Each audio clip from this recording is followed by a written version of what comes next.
Isang mapagpala at magandang gabi sa inyong lahat at maligayang linggo ng Pentecostes. Magandang gabi po. Good evening. Good evening. Sabihin nga po ninyo sa inyong kanan, nasa kanan, hawakan ninyo sa balikat. Yung nasa kanan ninyo, hawakan ninyo sa balikat. At sabihin ninyo, maraming salamat at naririto ka. Hawakan nyo naman yung nasa kaliwa. Sumainyo ang biyaya ng Espiritu Santo. Sumainyo ang biyaya ng Espiritu Santo. Palakpakan natin ang ating Panginoon. Maraming salamat po sa inyong pagdalo sa gabing ito.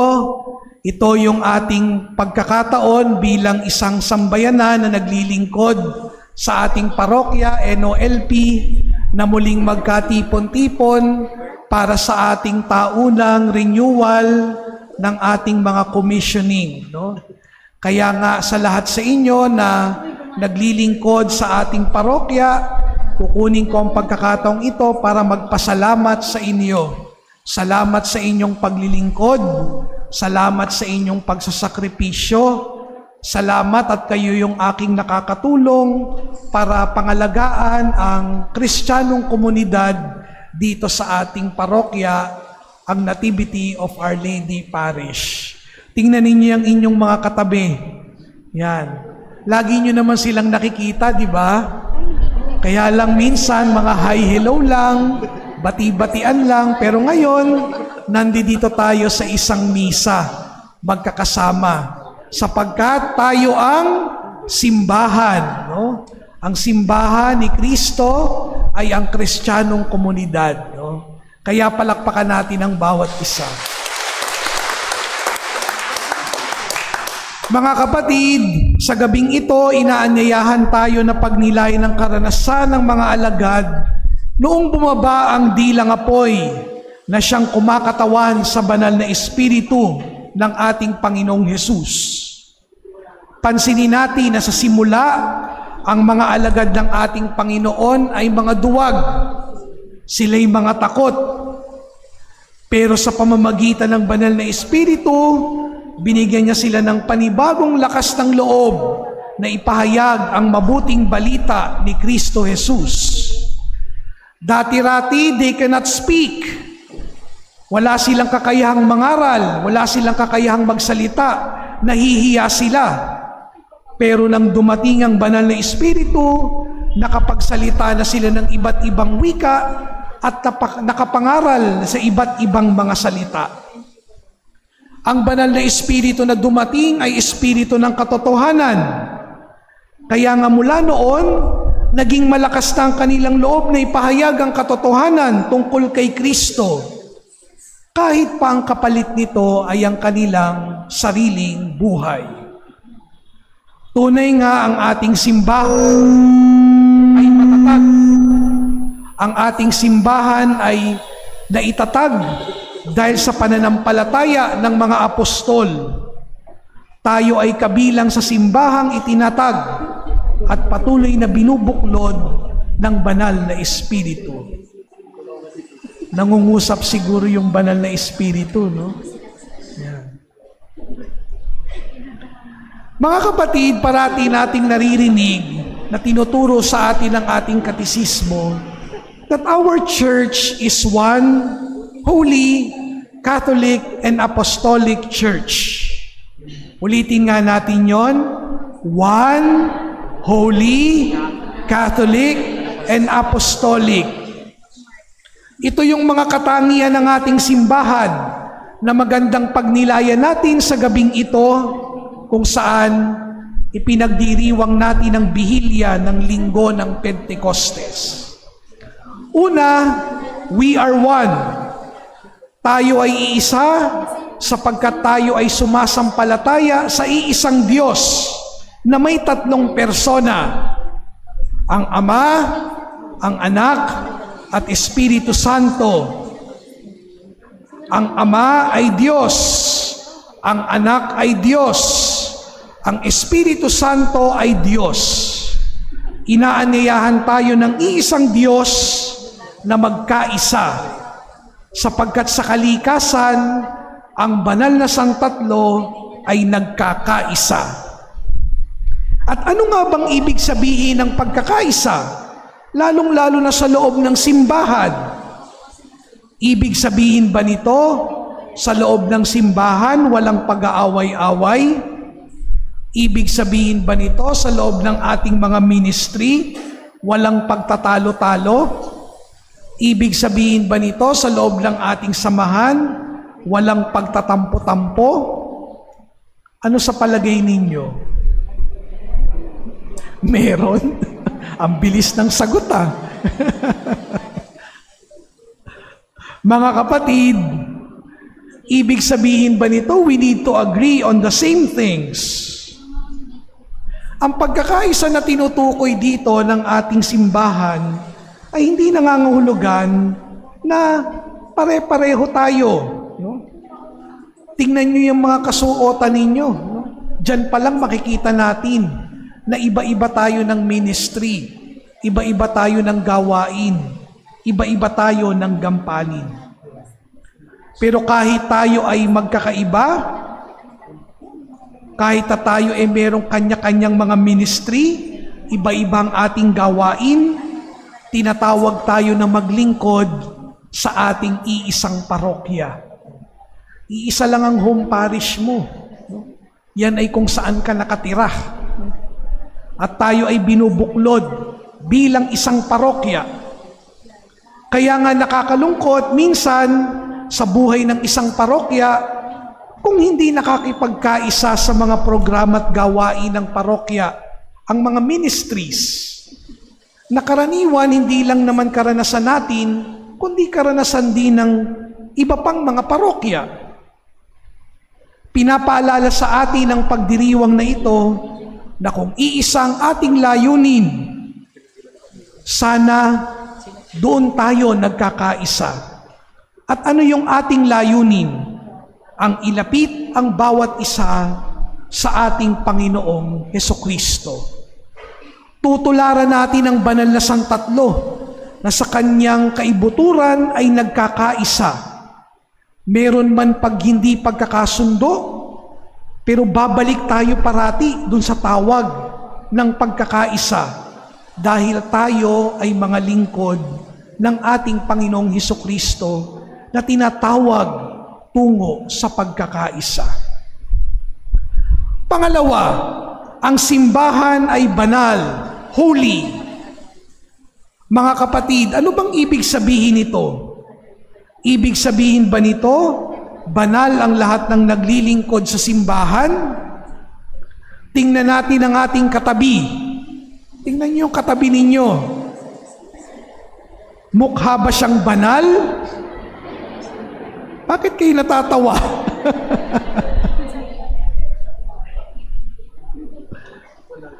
Malay mo, maging santo o santay ang katabi mo.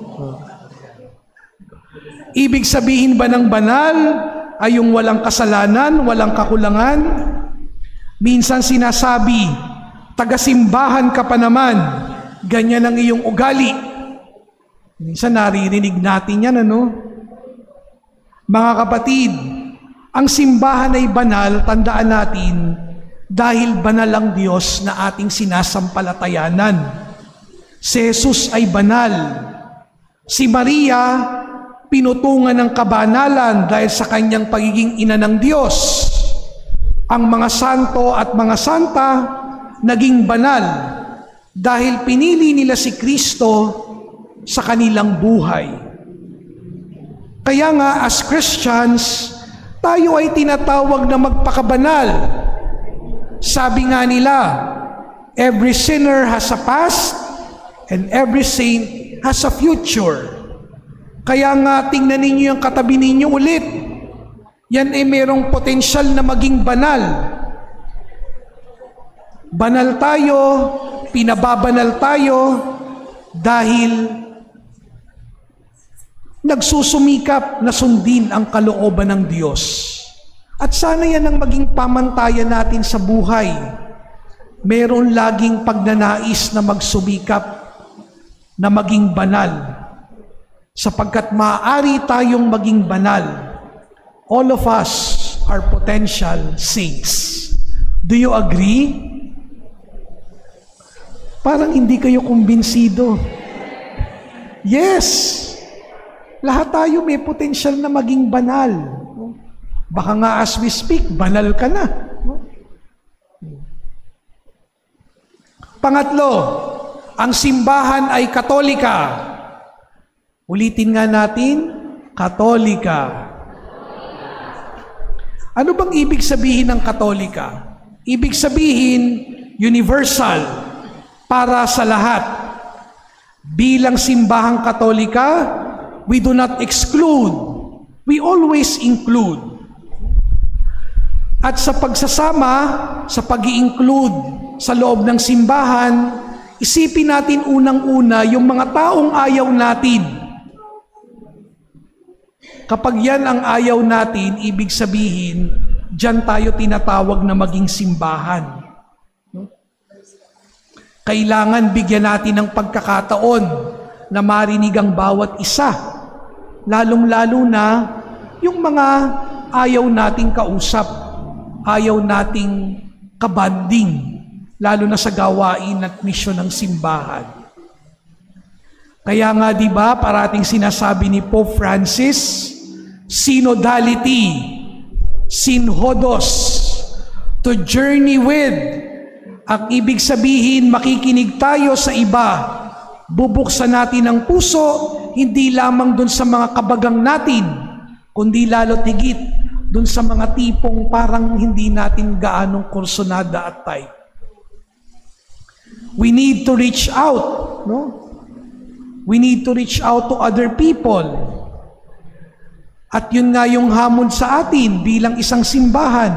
We need to reach out to people, even to those people who have different faiths. Yung iba yung paniniwala sa atin. Kasi pwede tayong makipag-usap sa kanila at meron tayong matututunan sa kanila kung bubuksan lamang natin ang ating mga puso. Mga kapatid, yan nga ba ang dahilan kung bakit ayaw na nating makipagdebate lalo na kapag pinag-uusapan ng relihiyon? Kasi minsan, di ba yung ibang mga sekta, anong gagawin? Makikipagdebate. Tuloy, pagkatapos ng pagdidebate, masama pang loob sa bawat isa. Kasi wala namang ibinungang mabuti yung pagdidebate. Pataasan lang at pagandahan lang ng katuwiran. Wala naman tuloy ibinungang maganda, nagtapos lang sa sama ng loob. We need to dialogue with culture. We will dialogue with the world. Para tayo ay matuto, kinakailangang makipag-usap, kinakailangang makinig.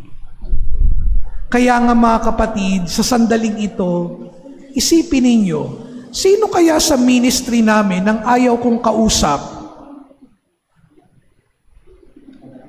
May mga nangingiti. Ano? Baka dyan ka tinatawag na maging simbahan.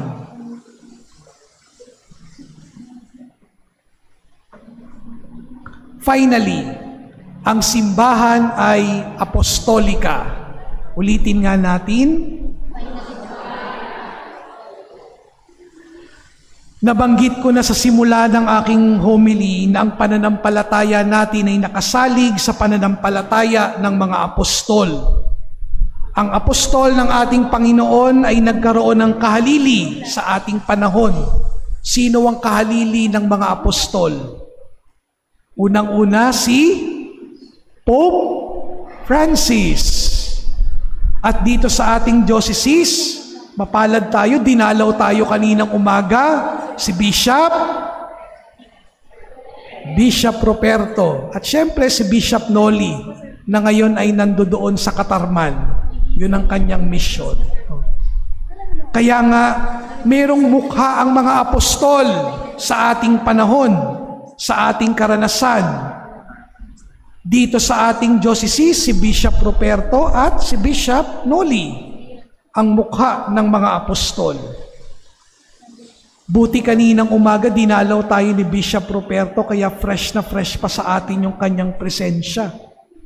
Kung tutuusin, si Bishop Ruperto naman talaga ang tunay na parish priest ng NOLP, hindi naman ako. Kaya nga kaming mga pari, inatasan lang ng mahal na obispo para pamunuan ang mga parokya. Kaya nga yung ministry ko ay extension ng ministry ni Bishop Ruperto. Kaya nga mahalaga na bilang diocese, nakikiayon din tayo sa programa ng diocese. Alam nyo, isa sa mga hamon ng ating parokya sa kasalukuyang panahon ay talagang sa kakulangan natin ng manpower. Nag-a-agree si Dr. Sasa kasi alam niya na maraming mga programa sa diocese na nahihirapan tayong dalhin dito kahit pwede nating dalhin dahil kakaunti ang ating mga volunteers, kakaunti ang mga gustong tumulong sa gawain ng parokya at gawain ng diocese. Sayang kung hindi makararating sa atin. Kaninang umaga kung nandito kayo, yun ang bili ni Bishop. Sa lahat ng mga nagsimba, lalo na yung kinumpilan. Sabi niya, dahil kinumpilan na kayo, ibig sabihin handa na kayong maglingkod. At dahil kinumpilan na kayo, bubuksan na ninyo ang inyong puso para sa paglilingkod. Kasi komunidad naman natin ito. Parokya naman natin ito. At wala namang tutulong sa atin maliban sa mga tayo rin. Tayo rin ang magtutulong-tulungan sa parokyang ito. Kaya nga natutuwa ako na nandito kayo ngayon. Kasi kayo yung buhay na tanda ng mga tumugon sa banal na espiritu. Sana ang aking hiling, marami pang tumugon. Dumami pang kagaya ninyo. Dumami pang mga kasama nating maglilingkod sa parokyang ito. Ang diocese natin napakalaki at patuloy pang lumalaki. Imagine yung ibang diocese hindi na nagbubukas ng mga parokya. Pero ang ating diocese nagbubukas pa ng mga parokya. At sa pagbubukas ng mga parokya, hindi lang church worker ang kulang din ng mga pari. Diba? Kung hindi tumutulong sa akin yung mga kapatid na mga Heswita, hindi natin kakayanin yung schedule dito sa NOLP. Kaya nga, ang paanyaya sa atin, magtutulong-tulong tayo sa paglilingkod. At makikipagkaisa tayo sa programa ng diocese, sa programa ng Bikaryato ng Our Lady of the Abandoned, kung saan tayo kabilang, at syempre sa programa ng ating parokya. Kaya si Kuya Randy, susuportahan ninyo parati, lalong-lalo na kapag ginagawa na ulit natin yung planning.